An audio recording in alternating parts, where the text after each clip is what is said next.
It's midnight and you're watching Nightline with me, Adrian Seet. The top stories.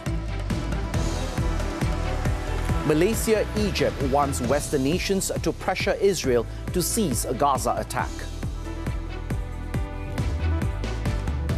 And Malaysia not in economic crisis despite a ringgit's value against the US dollar, says Bank Negara Governor.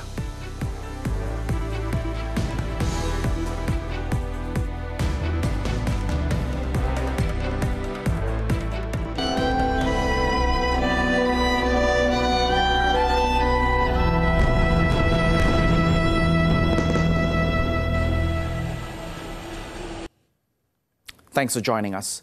Prime Minister Datuk Sri Anwar Ibrahim said he and the Egyptian President Abdel Fattah el-Sisi are in agreement that Western countries should exert pressure on the Israeli regime to cease its attacks on Gaza. Both leaders concurred that public facilities in Gaza, such as schools and hospitals, should not be bombed and destroyed by the Israeli regime. According to Anwar, both he and el-Sisi agreed during their meeting on Monday that the sufferings of the people of Gaza are at a critical level. Speaking to Malaysian media at a press conference at the end of his two-day working visit to Egypt, the Prime Minister said the Egyptian government was currently undertaking efforts to channel humanitarian aid to the people of Gaza, and Malaysia will cooperate and support its actions. He added that Malaysia will also continue to try to contact Western and Eastern countries to urge them to act so that peace prevails and humanitarian aid can be delivered to the troubled region. Anwar stressed that the collective view of both leaders and their allies, including Saudi Arabia and Turkey, is that the rights and sovereignty of the Palestinian state must be defended, and if this is not achieved, there will be no solution and lasting peace. Anwar also expressed his gratitude to el-Sisi for accommodating their meeting, despite the short notice given. Aside from the Gaza issue, both leaders also discussed various matters, including regional issues, the future of Arab and Islamic countries, as well as bilateral trade cooperation and investment between both nations. Anwar also announced that the Egyptian president has agreed to make an official visit to Malaysia early next year. Meanwhile, Israel had struck at least 320 targets in Gaza in the past 24 hours, killing more than 436 Palestinians, with most of the fatalities in the southern Gaza Strip. The Zionist regime also claimed that it destroyed sites, including a tunnel housing Hamas and dozens of command and lookout posts. Footage released by the Israeli Defense Forces IDF purportedly showed aerials of various targets hit in Gaza overnight.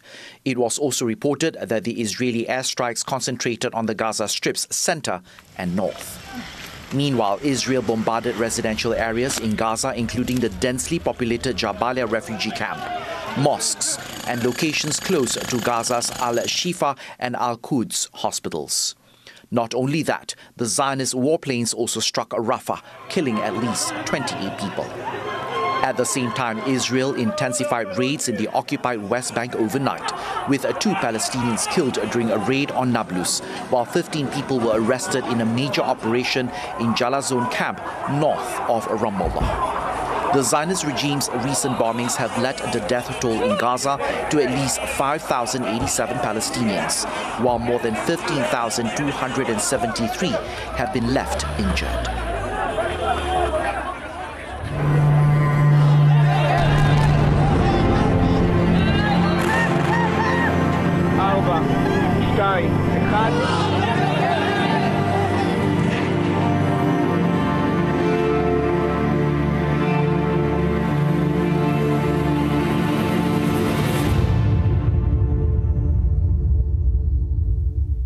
Malaysia is not in a crisis despite the ringgit falling to the Asian financial crisis level, hovering above 4.77 levels versus the greenback.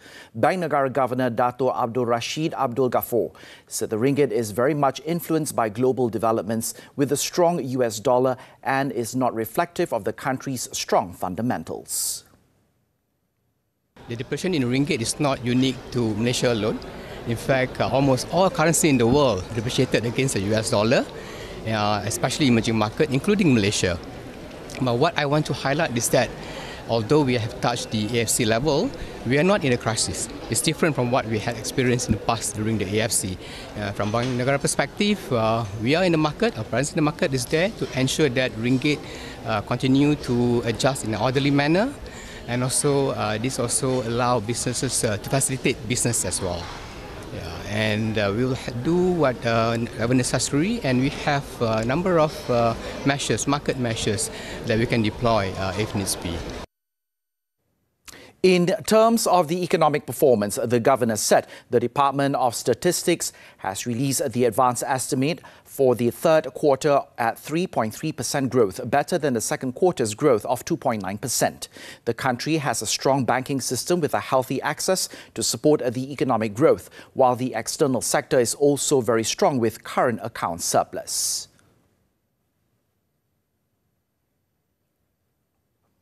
Prime Minister Dato Sri Anwar Ibrahim said repaying National Higher Education Fund Corporation (PTPTN) loans through the Income Contingent Loan (ICL) option is a practical move that would not burden borrowers. He said ICL, amongst others, proposed by the National Review Committee on the National Higher Education Policy will involve monthly salary deductions through the Inland Revenue Board (LHDN).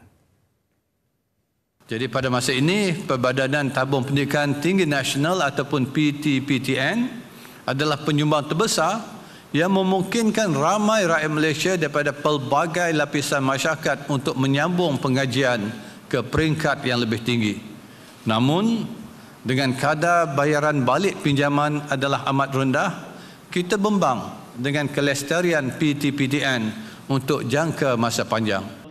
Anwar said this in a speech read by Deputy Prime Minister Dato Sri Fadillah Yusof at the Higher Education Ministry's Open Day closing ceremony in Putrajaya on Monday.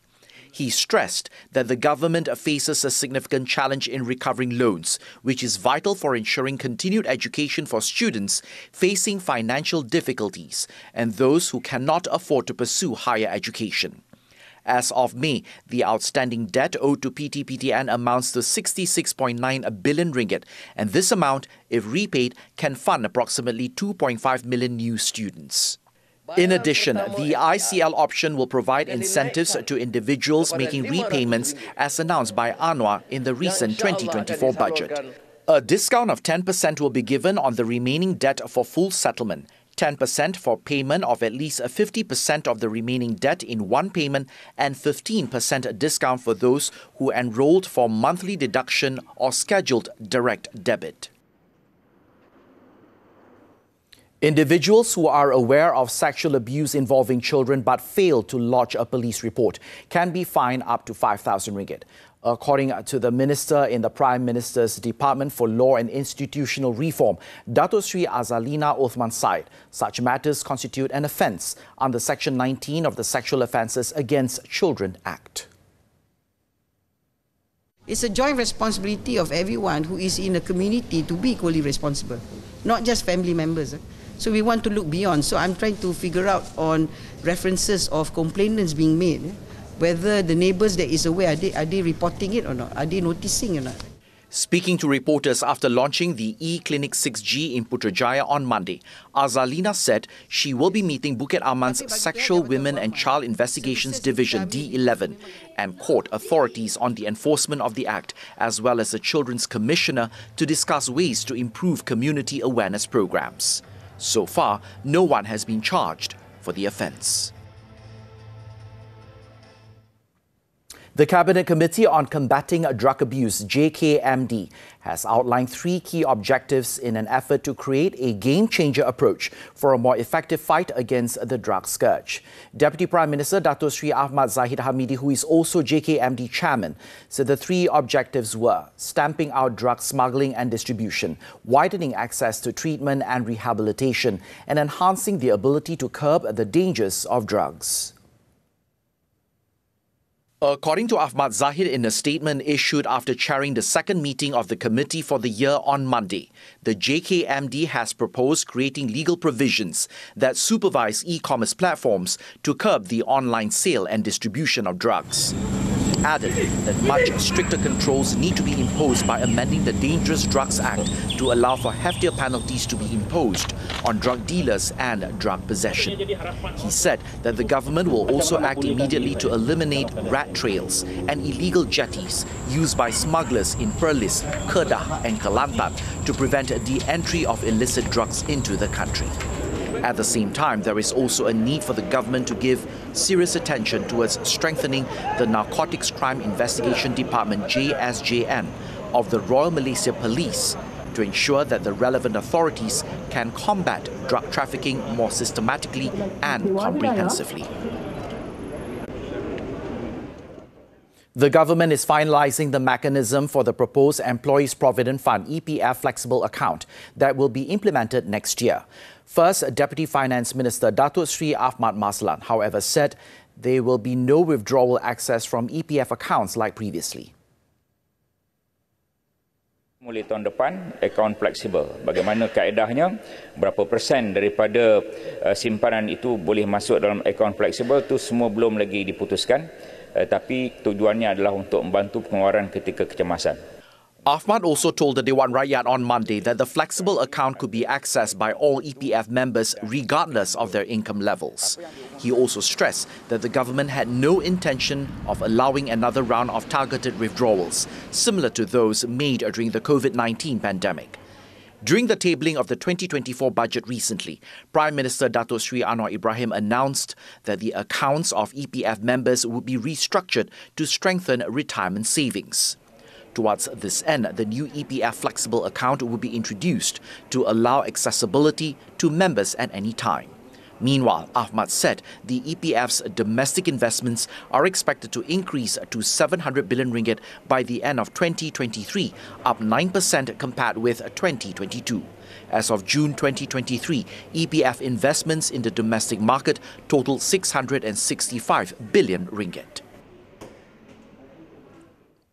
Now, the idea for a trans-Borneo railway connecting Sabah and Sarawak to Indonesia is gaining traction. If realised, it would be an ambitious undertaking. After all, Borneo is the third largest island in the world. Could the project be a game changer for the island, and would it be worth it? FMTs Danish Rajareza and Natasha Buse have the report. Few inventions have shaped the course of human history like the railway. Think of the Industrial Revolution, World War II, China's rise as an economic powerhouse, and the list goes on. Railways have facilitated the movement of people, commodities, and goods at an unmatched scale for years, and they continue to do so. It's no wonder that many are getting excited over the idea of a railway linking Sabah, Sarawak, Indonesia, and possibly Brunei. The proposed project, known as the Trans-Borneo Railway, is not exactly a new idea. It was first mooted in 2015, but nothing materialized. Now, Sarawak Premier Tan Sri Abang Johari Abang Openg reignited interest in the project in calling for its construction. And it's understandable. A lot has changed since 2015. For one, East Kalimantan on Indonesian Borneo will serve as the Republic's new capital, called Nusantara. And if it materializes, Sabah and Sarawak will benefit big time. So it is a very strategic move for the country to build the Trans-Borneo Railway because it will definitely give an economic spillover to Sabah and Sarawak. And improving the connectivity between Sabah and Sarawak will also improve the economic situations of that part of the country. In Sarawak's case, it will also make it easier for the state to move its resources. We are still in the process of development. There are a lot of minerals, oil palm and all that that need to be brought along. Sometimes we should also consider if it is feasible for the new mode of transportation of all these minerals as well as resources. Earlier this month, Transport Minister Lok Sifuk said Putrajaya will carry out a feasibility study for the proposed railway. Still, Wan Agil says the merits of the project must be seen beyond its construction costs. Public transportation like rail, buses, is not meant to be profitable. It should be seen as an investment of the government to improve the economic situations of that particular area. because it will be an enabler to improve the economic situations of Sabah and Sarawak. So we need to ask ourselves this question. Do we want to build the infrastructure to gain profit, or we want to build the infrastructure to enable the economic growth of that region? Danish Rajareza and Natasha Bust, FMT for Nightline. While polio is mostly regarded as a once deadly disease of the past, two women are constantly reminded of how it has permanently altered their lives. For World Polio Day, FMT's Thivya Ragu speaks to Naziati Muhammad Yaakob and Christine Lee Sun Kup about their struggles in the aftermath of polio. When you think of polio, you may imagine a once deadly virus, a disease of the past. And you're not wrong. The polio virus that caused one of the world's most feared diseases, polio, was eradicated in Malaysia and in most parts of the world in the early 20th century thanks to vaccines. Yet Naziati Muhammad Yaakob and Christine Lee Sun Kup are constantly reminded of how polio permanently altered their lives decades ago. Lee, who contracted the virus as an infant, could only start school at age 8 after being turned down multiple times due to her disability.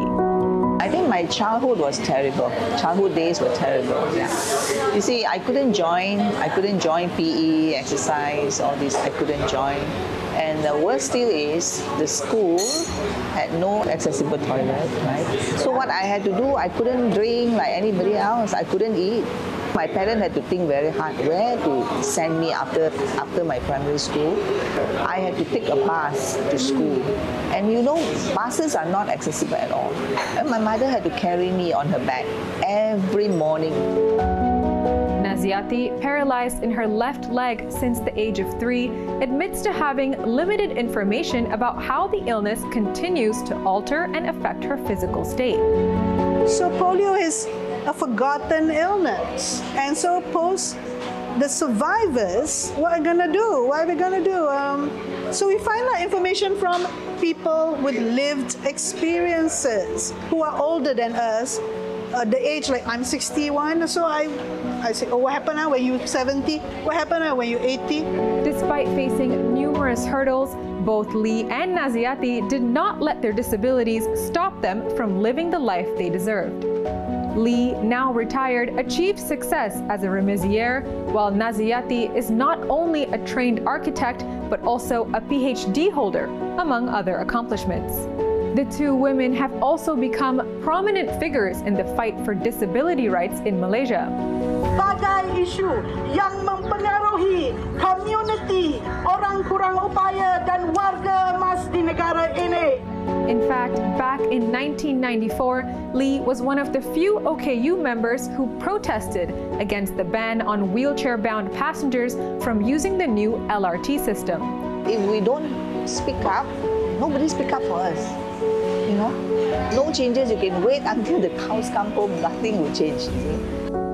While acknowledging some changes over time, these women have shown that a simple glance at the city's pavements alone explicitly reveals that there is still a long way to go in ensuring equal opportunities for all. Thivya Ragu, FMT Lifestyle for Nightline.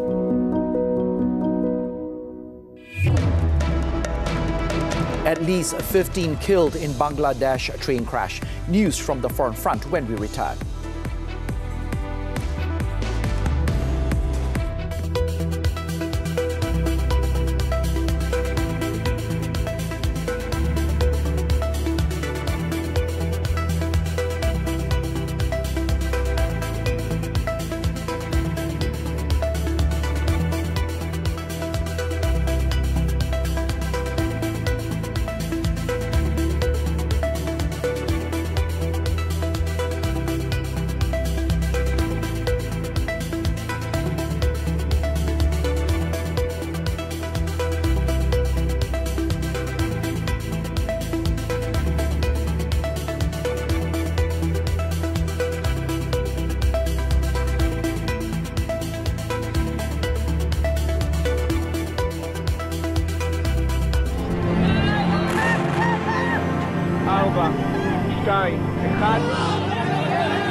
berapa gila.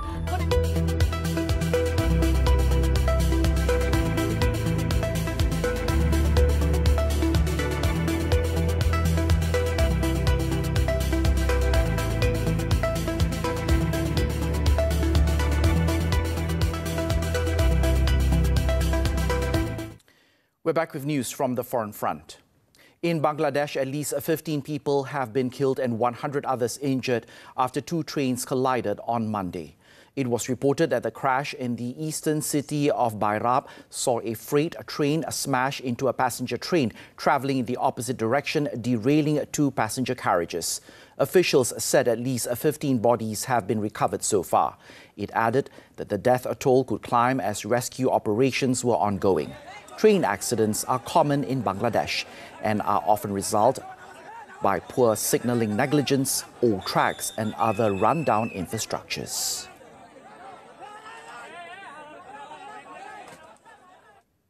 The Philippines on Monday repeated its call for China to stop provocative actions, warning that its attempts to block Manila's resupply missions to a disputed atoll in the South China Sea could have disastrous results. A spokesperson at the National Security Council, NSC, said that China's move to interfere with a resupply mission resulted in damage to one of Manila's boats, but no one was harmed. On Monday, Manila also summoned Beijing's ambassador over two collisions between the Philippine and Chinese vessels in the disputed South China Sea, amid accusations that the vessels were intentionally hit. Beijing, meanwhile, urged the Philippines to take China's concerns seriously and to stop creating more tension in the South China Sea. According to its spokesperson, China will continue to take the necessary measures following domestic and international laws and firmly safeguard territorial sovereignty and maritime rights.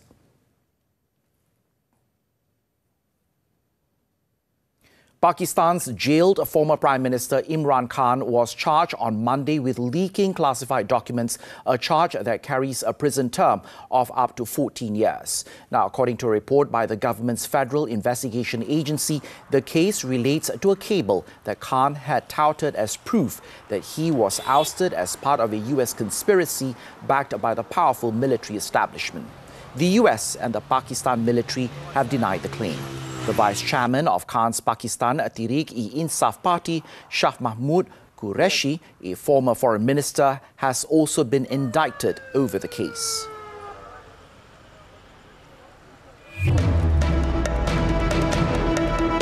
Swimmer Nur Saiful wins a first Asian Para Games gold medal. Sports after this breather.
On to sports, the 2023 Hangzhou Para Games. The national contingent did not have to wait long before claiming its first gold medal through swimmer Nur Saiful Zulkifli. Take a look.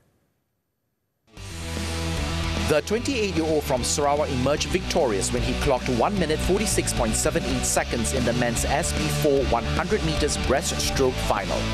China's Yin Wenhong took home the silver, while Malaysia also bagged the bronze through Lee Zhe Ke, who touched home in 1 minute, 11.80 seconds.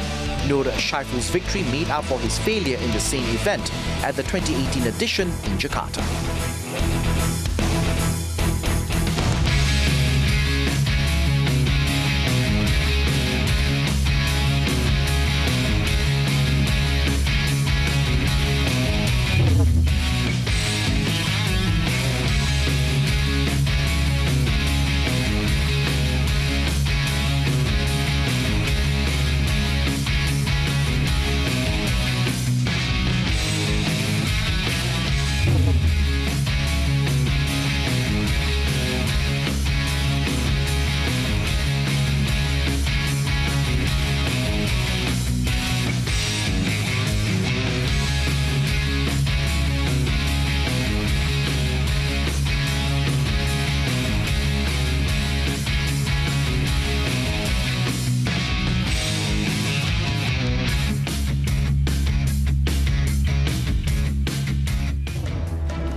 When Nightline returns, armed robbery Dan Lombok gang busted. Stay with us.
Welcome back. Police have arrested a businessman to assist investigations in the case of an airline company co-founder who was arrested last Tuesday. The man in his 40s, who is a shareholder of one of the companies founded by the airline co-founder, was picked up from his house in Bangsa, Kuala Lumpur early on Monday. Bukit Aman Commercial Criminal Investigation Department Chief Datuk Sri Ramli Muhammad Yusof said police seized 12 luxury vehicles, documents relating to the two companies of the co-founder, who has a Datuk title, as well as 6 luxury watches. Ramli added the man was remanded for 5 days until Friday, and the case would be investigated under the Anti-Money Laundering, Anti-Terrorist Financing and Proceeds of Illegal Activities Act 2001. Meanwhile, the main suspect's remand concluded on Monday and he was released on police bail. Last week, police confirmed the arrest of the airline co-founder along with his wife and son. The remand of the businessman's wife and son ended on Saturday. Police have crippled the Dan Lombok gang with the arrest of 7 Indonesian men and a local woman. Pahang Police Chief Commissioner Datuk Sri Yahya Othman said the suspects aged between 27 and 48 years old were arrested during a joint operation by the Pahang and Negeri Sembilan Police in Felda Keratung in Pahang, Kuala Pilah and Nilai in Negeri Sembilan. 6 of the male suspects were working as labourers in Felda Keratung, Rompin, while the female suspect is the wife of one of them. He said the gang was believed to have been responsible for 14 armed robberies in Pahang, Terengganu and Negeri Sembilan and active since last August. Following the arrest, he said the police recovered several house-breaking tools, as well as jewellery, cash and mobile phones that are believed to be stolen items and 2 cars.